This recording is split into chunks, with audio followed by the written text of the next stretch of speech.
how that will happen. Um, I have some friends here, they are not musicians, and maybe you are wondering who is Rachmaninoff, right? But he's very close to you guys, you know? I don't know, I'm pretty sure you guys know that song, all by myself, don't wanna be, so, yes.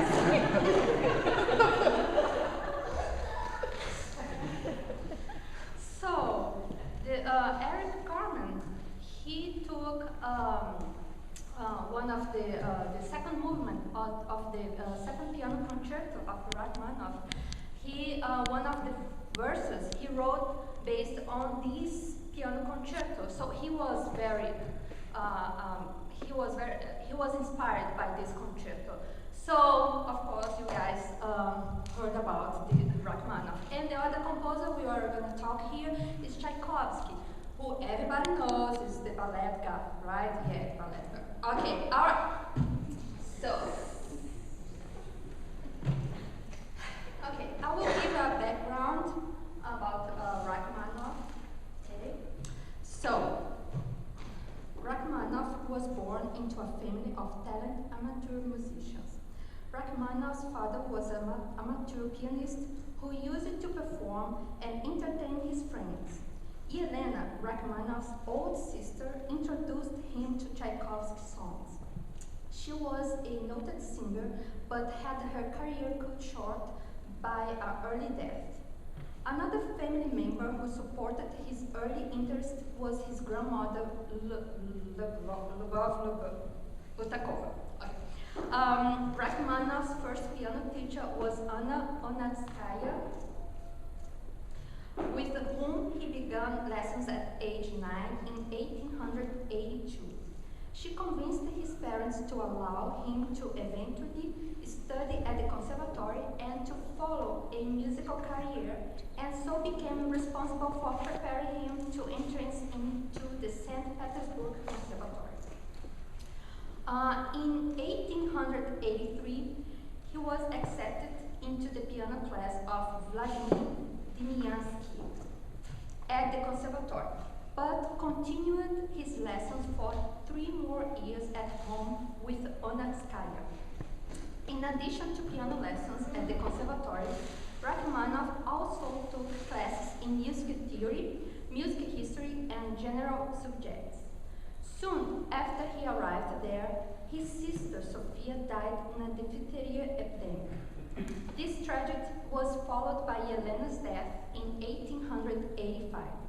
In the meantime, his parents' marriage suffered a rupture that may have contributed to Rachmaninoff's depression years later.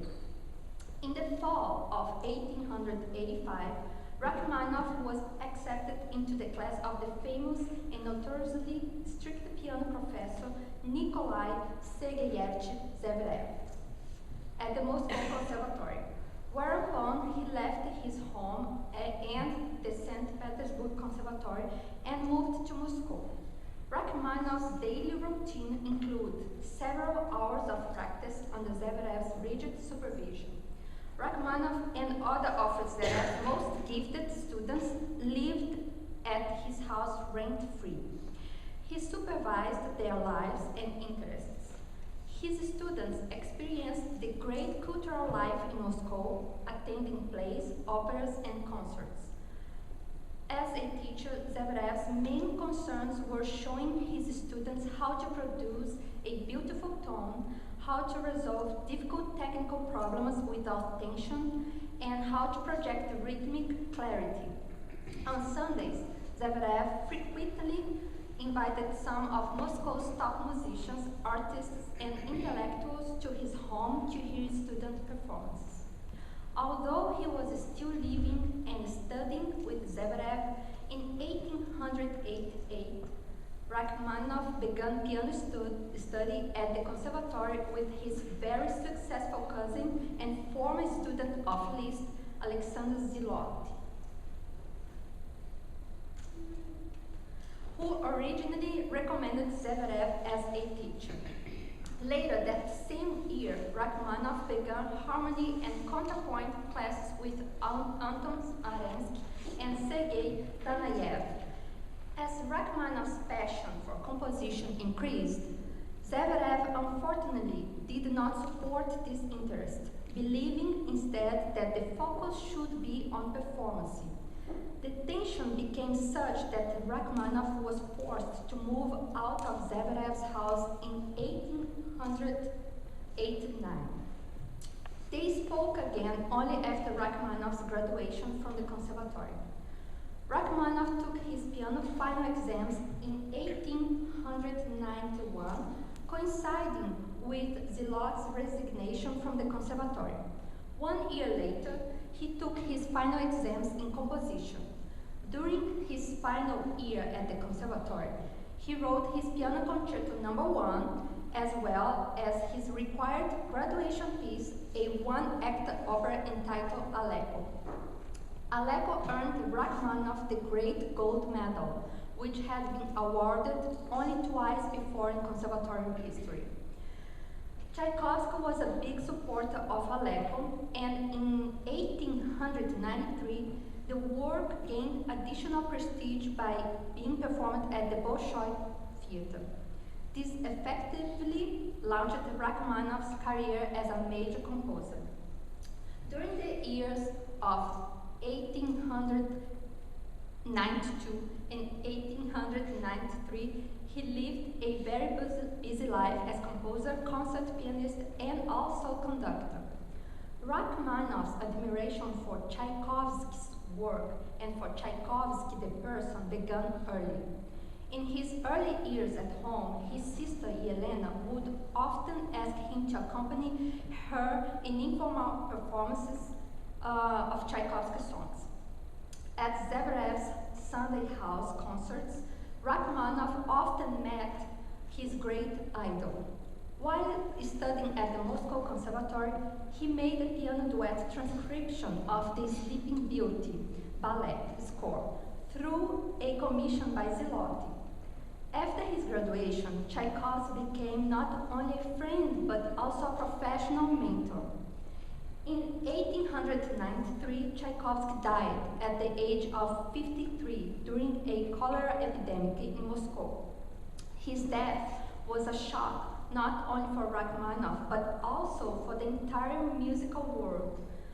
He lost not only a fatherly friend who had set him an example as a musician, but also a helpful, energetic patron of his young but steadily growing musical activities, a loyal supporter, and a faithful advisor who he needed badly for his first unsure steps into the great world of music.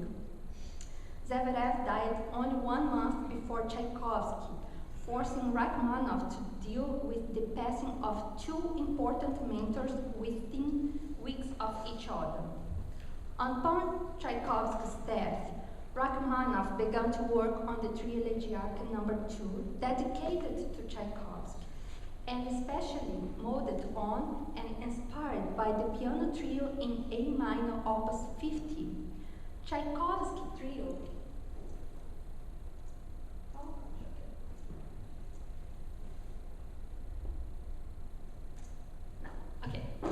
Tchaikovsky Trio was completed in 1882 and dedicated to the memory of his close friend and colleague at the Moscow Conservatory, the pianist Nicholas Rubinstein, who died 1 year earlier.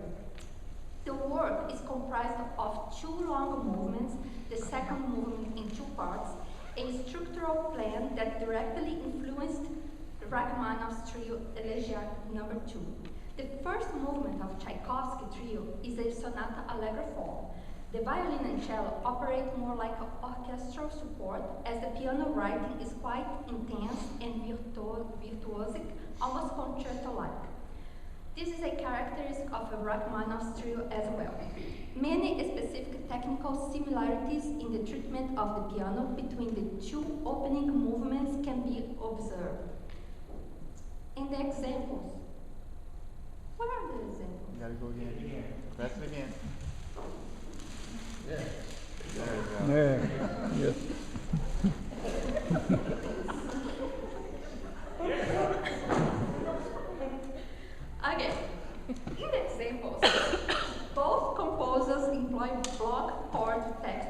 rapid, virtuosic, alternating hands technique characteristic of solo concerto writing. Okay, even my friends, they are not musicians, they can see that's very simple, right? Look. Chords like, right? They're very similar, right?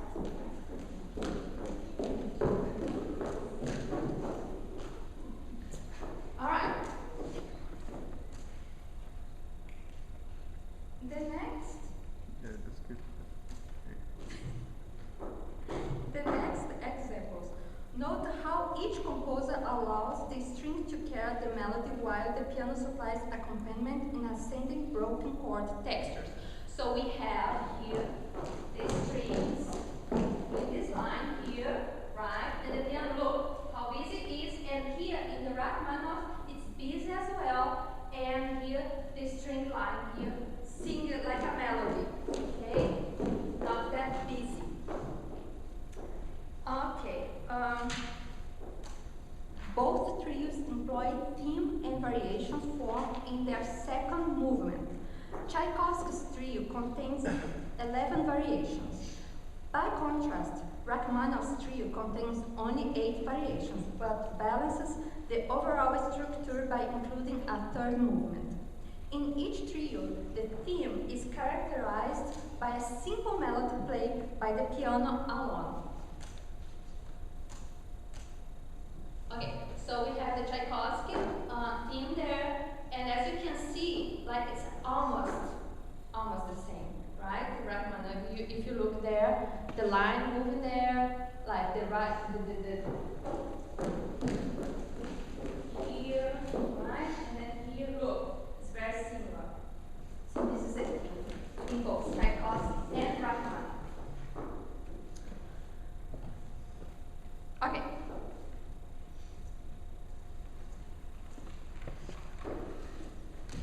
In the respective first variations, each composer adopts a piano texture, featuring running 16th notes as an accompaniment to the cantabile string lines.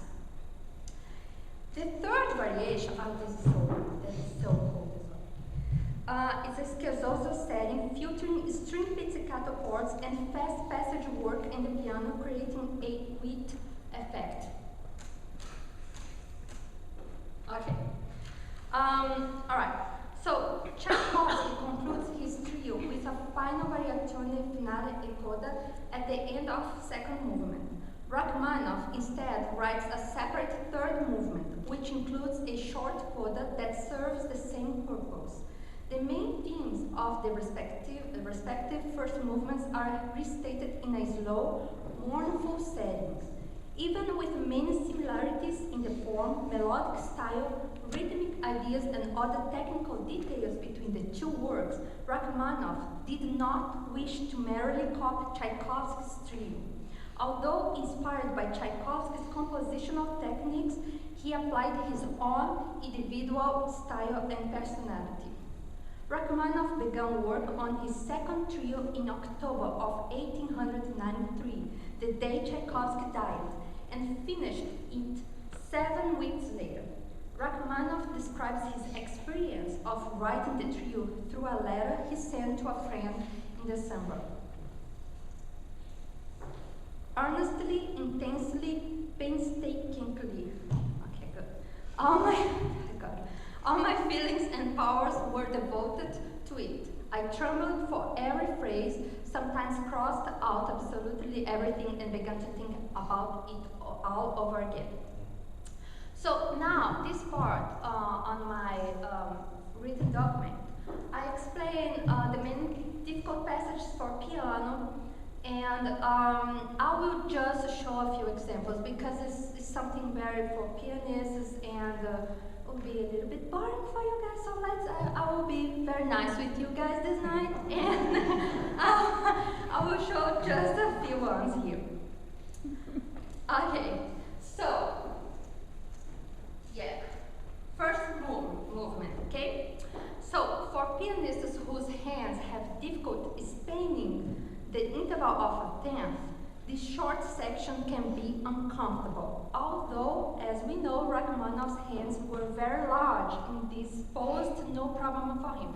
So now I have to confess, I never played Rachmaninoff because I always was afraid of him, right? He was really a big guy, okay, with a big hand. He could reach like 13 keys, okay? And I'm a very small person, so yeah, so now I took courage and I'm doing this. Although, yeah. Yeah. No? Okay. Note that the composer complicates the life of the performer with the small hands by placing a third note in between the wide interval, a typical characteristic of his keyboard music in general. Okay, so for you guys to see, we have these two notes here, all right, and a third one. And this is really wide. I can't, let's see. Let me finish here then I'll show you.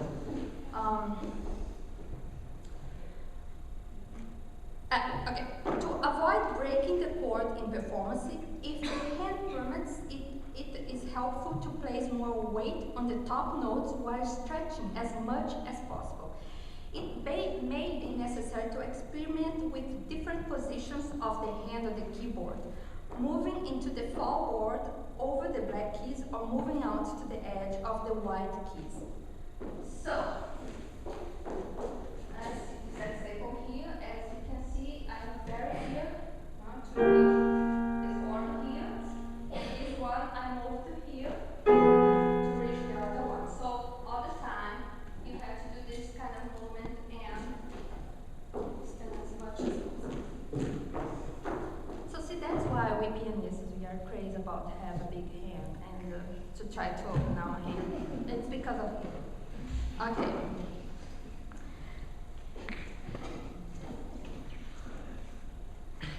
Okay, that's a fun one, like this one. The passage begin in measure 268 marks perhaps the dramatic climax of the first movement. It is the only instance during the entire work where Rachmaninoff employs the sforzato triple fourth dynamic mark. The passage features block chords texture set in rapid virtuosic alternating hands tremolo technique, similar to a passage in the Tchaikovsky trio cited earlier, and also to a passage in Tchaikovsky's first piano concerto. The tempo pedal will help with the triple fourth dynamic. The left hand should guide the phrase and both hands should voice the top notes in each chord. When moving from chord to chord, the hands should grip the notes firmly while applying light, short wrist strokes, maintain as much key contact as possible. So just a quick example would be this.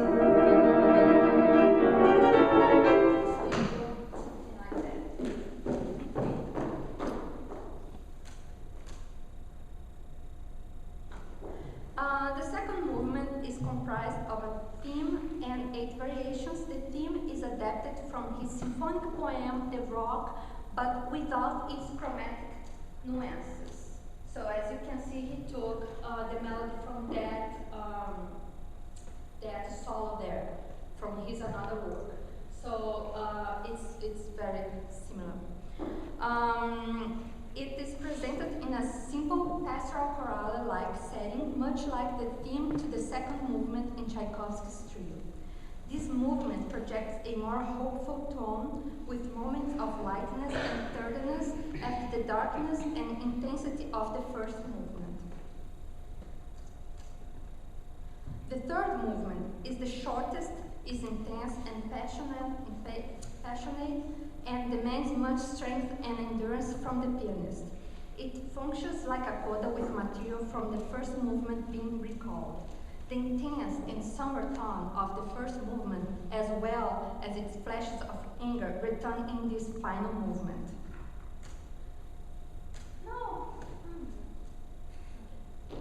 This passage, although it presents no new thematic material, does project a distinctive idea in piano sound. The powerful chords and octaves played in the instrument's lowest registers sound almost like thunder, and individual pitches can't be discerned. This blustery passage, conveying rage and fury, precedes the final restatement of the opening theme from the first movement. I will not demonstrate this. This is a surprise for you guys.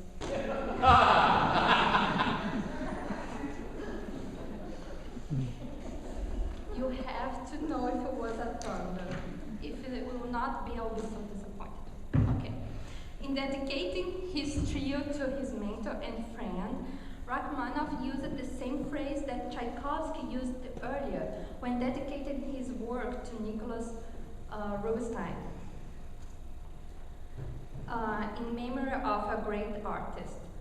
It can be said that the trio is in some ways a summary of techniques and trademarks that he used throughout his life. The trio portrays various stages of Rachmaninoff's grief over Tchaikovsky's death. The first movement represents mourning, sadness, and isolation. The second movement conveys acceptance and feelings of hope combined with vivid memories.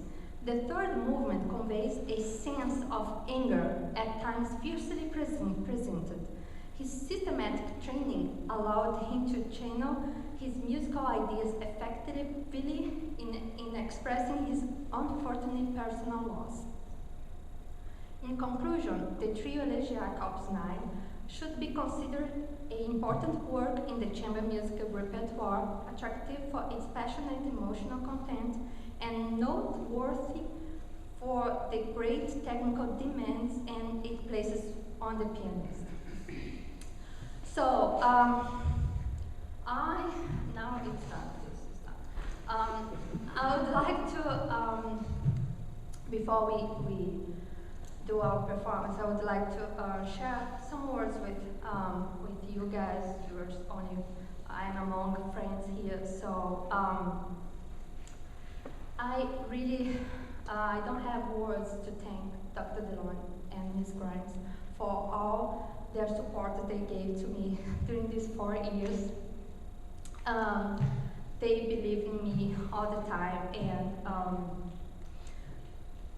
and I'm here today doing this because of them, because without their guidance, I really, it would be so much more difficult. So I don't have words to say to them how grateful I am. And some friends could be wondering why I picked this piece, because it's kind of sad piece. So when I was 20, I decided I want to go to Germany, and I wanted to see, I want to study there, and I wanted to know the school that I wanted to study years later. So, and I remember this, on those times, very, like, almost 20 years? So, on those times, you couldn't know how the other world was. Like, I was living in Brazil, and you go to Europe, and I decided I wanted to go alone, and I couldn't speak German, German and English, and I remember my mom said, "But you cannot do this alone. Do you know how are you gonna get trained? How do you go to this?" I had some friends living there, and how do you gonna get to their friend? Are they gonna pick up you at the airport? No, I'm gonna take the train. I'm gonna ride there. But you don't know how to say. No, I'm going to. No, that's okay.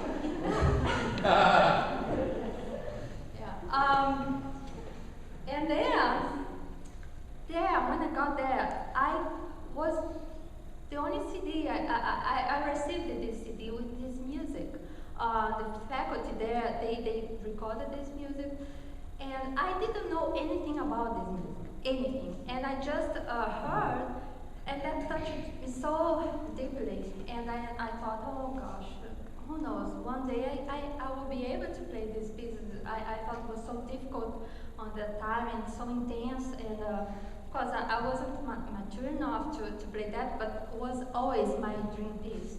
And And what I thought was fascinating about this research is when I was 4 years old, was my first, I was watching a TV and then suddenly start to have that ballet, the Swim Lake.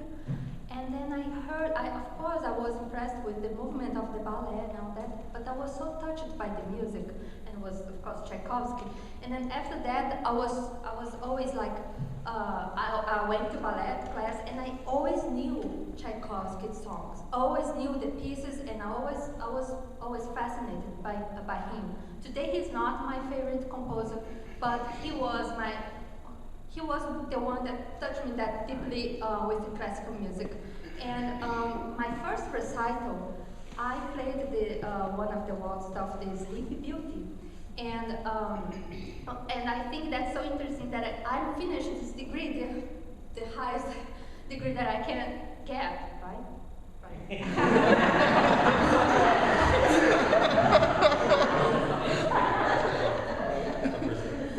With a piece dedicated to him. And another thing that was fascinating,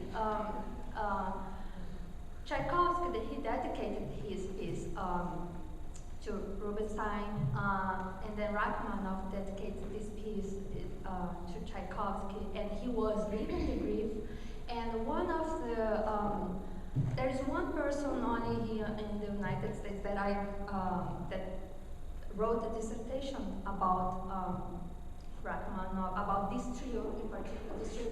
He was exploring, his approaches was completely different from mine, but then on acknowledgement, he wrote that he was dedicated his piece, his dissertation, to his grandmother, who died when he began the dissertation. And by coincidence, when I started to do this work, this project, someone very special for me died as well, and that's a little bit creepy, but it happened. And all this time, you have been feeling the grief, and although he was very loved by my parents, my sisters, my husband, and we was very, very difficult. And although most of you don't know, although he was only a dog, he was my family here. So to not break the pattern here, I could say that he would be my great artist, but instead of that, we, Deborah, Tomas, and I, we would like to dedicate this performance to everybody here who lost someone special. And to them, wherever they are, we would like to dedicate this performance to them, human and pets, whatever. So this is for you guys, for someone who lost a very important person. Thank you.